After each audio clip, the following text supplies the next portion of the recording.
शवाल 1447 हिजरी के चांद से मुतालिक बहुत ही बड़ी खबर सामने आई है। आज चांद नजर आने के कितने इम्कानात हैं और चांद किस वक्त देखा जाएगा, चांद की उम्र कितनी होगी, इंसानी आंख से इसे देखा जा सकता है या फिर नहीं, और साथ ही ईद उल फितर कब मनाई जाएगी, अनाउंसमेंट क्या हो सकती है, और चांद नजर आने के आज कितने इम्कानात हैं ये भी आपको बताएंगे। वहीं पर पाकिस्तान से बहुत ही अहम खबर सामने आ रही है। सऊदी अरब की जानिब से तो जो अनाउंसमेंट की गई है और सऊदी अरब से जो खबर है वो तो आपके साथ शेयर करेंगे ही, लेकिन जो पाकिस्तान से खबर है, पाकिस्तान में और पाकिस्तान के अलावा जनूबी एशियाई ममालिक जो दीगर पड़ोसी ममालिक हैं वहाँ पर चांद नज़र आने के कितने इम्कानात मौजूद हैं, महकमा मौसमियात का स्टेटमेंट क्या बताता है, और पाकिस्तान में जो माहिरीन फल्कियात हैं उनकी गुज़िश्ता चंद हफ्तों से की जाने वाली पेशगोइयाँ क्या रंग लाती हैं और किसकी पेशगोई दुरुस्त साबित होगी, ये तमाम डिटेल्स होंगी इस शॉर्ट वीडियो में। और जो लेटेस्ट अपडेट्स आ रही हैं वो भी सबसे पहले आपके सामने रखेंगे। मैं हूं आदिल अजीज़ खानज़ादा, आप देख रहे हैं न्यूज़ 24/7 उर्दू। इस तरह की अपडेट्स के लिए आप यूट्यूब पर देख रहे हैं तो चैनल को ज्वाइन कर सकते हैं सब्सक्राइब करके, जबकि दीगर सोशल मीडिया अकाउंट्स पर देखने वाले नाजरीन भी हमें ज्वाइन कर सकते हैं। अगर आपके इलाके में चांद नज़र आता है तो आप कमेंट्स में भी हमें बता सकते हैं। सबसे पहले बात करते हैं, बिफोर टॉकिंग अबाउट पाकिस्तान, ज़रा हम सऊदी अरब चलते हैं और सऊदी सुप्रीम कोर्ट की जानिब से जो अहम बयान जारी किया गया है वो आपके साथ शेयर करते हैं। सऊदी अरब में आज चांद देखने की अपील की गई है और वहाँ पर मुमलिकत में रहने वाले शहरियों से ये कहा गया है कि वो मुख्तलिफ मकामात, ख़ास तौर पे जो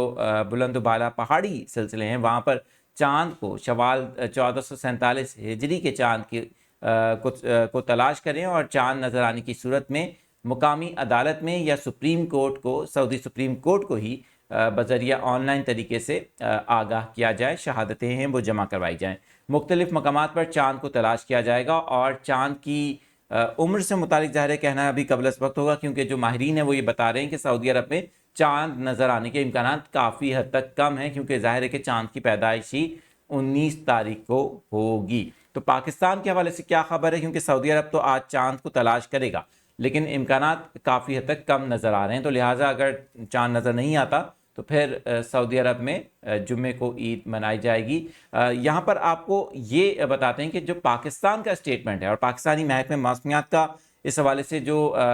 बताना है चांद की रुयत से मुतालिक, वो डिटेल्स क्या हैं। सबसे पहले पाकिस्तान में आपको बताएं कि मरकज़ी रुयत हिलाल कमेटी का जो इजलास है वो 19 मार्च 2026 को इस्लामाबाद में तलब किया गया है और जोनल कमेटियों के इजलास पेशावर, क्वेटा, कराची और लाहौर में मुनक्किद किए जाएंगे। जहाँ तक वेदर की बात है तो पाकिस्तान के बहुत से इलाकों में बारिश का भी इम्कान है, कुछ जगहों पर बादल छाए हुए होंगे। इनफैक्ट कराची में भी बादल छाए रहने का इम्कान मौजूद है, क्योंकि एक मगरबी हवाओं का सिलसिला इंटरप्ट करेगा जिसकी वजह से मौसम बहुत से इलाकों में साफ़ नहीं होगा। जहाँ तक चांद की रुयत से मुतालिक सवाल है तो महकमा मौसमियात का ये बताना है कि पाकिस्तान में चांद की जो उम्र है वो 19 तारीख को, जब चांद देखने के लिए इजलास तलब किया जाएगा 19 मार्च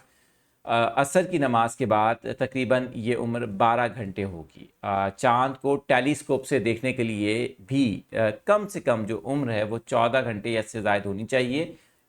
अगर 14 घंटे भी उम्र है तो इसको टेलीस्कोप से तो बहुत मुश्किल से देखा जाएगा, लेकिन इंसानी आंख से फिर भी ये मुमकिन नहीं हो सकेगा। लेकिन यहाँ पर सवाल ये पैदा हो रहा है कि चांद की उम्र गरूब आफ्ताब के अराउंड जो टाइम होगा वो तकरीबन 12 घंटे बनती है, लिहाजा पाकिस्तान में भी जो चांद नज़र आने के इम्कानात हैं जुमेरात की शाम गरूब आफ्ताब के वक्त वो काफ़ी कम है। इस तरह से 30 रोज़े मुकम्मल होने का इम्कान है महकमा मौसमियात के मुताबिक, और पाकिस्तान में यही इम्कान ज़ाहिर किया जा रहा है कि अनाउंसमेंट ये होगी कि हफ्ते को 21 मार्च 2026 को ईद उल फितर मजहबी जोश व जज्बे के साथ मनाई जाने का इम्कान है, क्योंकि चांद की रुयत के ऊपर ज़ाहिर के निसार होता है। लेकिन जो हतमी ऐलान है वो मौलाना अब्दुल खबीर आज़ाद की जानिब से इस्लामाबाद में जो इजलास मुनक्किद किया जा रहा है उसके बाद प्रेस कॉन्फ्रेंस के ज़रिए किया जाएगा। जो मज़ीद अपडेट्स आप हमारे पास आती रहेंगी वो भी आपके साथ हम शेयर करेंगे। देखते रहें न्यूज़ 24/7 उर्दू।